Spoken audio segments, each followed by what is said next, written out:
বানাবো আমি শীতের ফ্রিজে পড়ে থাকা সবজি দিয়ে প্যাটিস রোল। প্রথমে আমি সয়াবিন 50 গ্রামের মতো গরম জলে সেদ্ধ করে নেব। এরপরে 250 গ্রামের মতো ময়দা নিয়ে নেব আর 1 চামচের 4 ভাগের 1 ভাগ ইস্ট নিয়ে জলে গুলে নেব ভালো করে। এরপরে ময়দার মধ্যে দেব পরিমাণ মতো নুন দিয়ে অল্প অল্প জল দিয়ে মাখিয়ে নেব। প্রথমে ইস্টের জলটা দেব, তারপরে কম পড়লে এমনি খাওয়ার জল দিয়ে মেখে নেব। তারপরে মোটামুটি মাখা হয়ে যাওয়ার পরে দেব 1 চামচ সাদা তেল। সাদা তেল দিয়ে ভালো করে মাখিয়ে নেব। এরপরে আরও একটু সাদা তেল দেব, দিয়ে ভালো করে নরম করে মেখে নেব। এরপরে একটা বাটির মধ্যে বেশ খানিকটা তেল নিয়ে নেব, 2 থেকে 3 চামচের মতো তেল নিয়ে নেব। ময়দা মেখে লেচি করে নিয়েছি, সেই লেচিগুলোকে তেলের মধ্যে চুবিয়ে চুবিয়ে রেখে দেব, যাতে কোনোটা কারোর গায়ে না আটকে যায় এবং নরম হয়ে থাকে। বেশ কিছুক্ষণের জন্য ঢেকে রেখে আমি সবজিটাকে রান্না করে নিলাম। সয়াবিনটাকে ছুরি দিয়ে ছোট ছোট টুকরো করে নিলাম। 3টে ডিমকে পরিমাণ মতো নুন দিয়ে ভেজে ডিমের ভুজিয়া বানিয়ে নিলাম।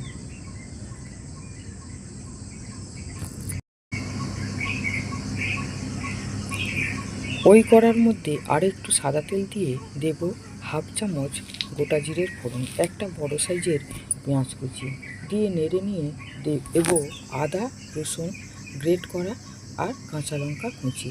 তারপরে একটা বড় সাইজের আলুকে গ্রেট করে নিয়েছি, সেই আলুটাও দিয়ে দেব। দিয়ে ভালো করে নেড়ে চেড়ে বেশ কিছুক্ষণ ভেজে নিয়ে একটা বাঁধাকপি 4 ভাগের 1 ভাগ কুচিয়ে নিয়েছি, সেটা দিয়ে দেব। দিয়ে নেড়ে চেড়ে বাঁধাকপি কমে যাওয়ার পরে দেব ক্যাপসিকাম।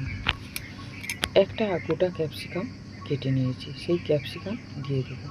পরিমাণ মতো নুন দিয়ে দেব। দিয়ে দেব কুচিয়ে রাখা সয়াবিন। এরপরে একটু দেব বিট লবণ। তারপরে ডিমের ভুজিয়াটাকে দিয়ে দেব, দিয়ে ভালো করে নেড়ে চেড়ে সবজির সঙ্গে মিশিয়ে নেব। তারপরে দেব ধনেপাতা কুচি। আমার সবজি দিয়ে প্যাটিস রোল যদি বানানো আপনাদের ভালো লাগে, আমার চ্যানেলটা সাবস্ক্রাইব করে দেবেন, লাইক করবেন, কমেন্ট করে জানাবেন, আমার তাহলে বেশ ভালো লাগবে। এরপরে 10-12টা গোলমরিচ আধা থেতো করে নিয়েছি, সেটা দিয়ে দেব। 1 চামচ চিনি দিয়ে দেব।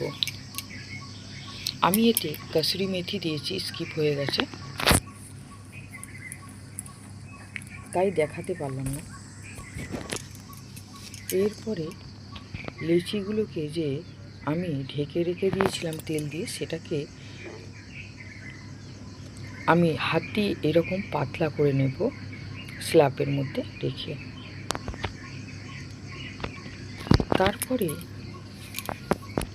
সবজির যে পুরটা বানিয়ে রেখেছিলাম, এটা আমি বেশ কিছুক্ষণ ফ্যানের হাওয়ায় ঠান্ডা করে নিয়েছি।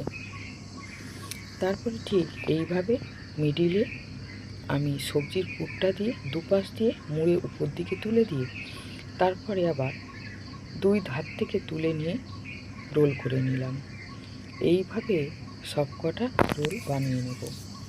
দেখুন, এইভাবে যদি করে বাড়ির কর্তাকে খাওয়ান, কর্তা দারুণ খুশি হবে, বাচ্চারাও খুব খুশি হবে, বাড়িতে অতিথি এলেও দিলে খুব খুশি হবে।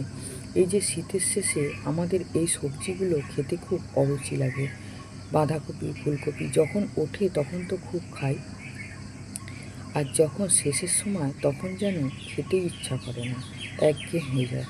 কিন্তু সেই অরুচি সবজিগুলো দিয়ে যদি এইভাবে প্যাটিস বানিয়ে দেওয়া যায়, বাড়ির কর্তাও খুশি, যাকে দেবেন তারা দারুণ খুশি হবে। এদিকে গ্যাসের উপরে একটা কড়া বসিয়ে বেশ খানিকটা সাদা তেল দিয়ে বেশ কয়েকটা ভাজা হয়ে গেছে। তারপরে দেখিয়ে দিই, বেশ তেলটা বেশ গরম থাকবে।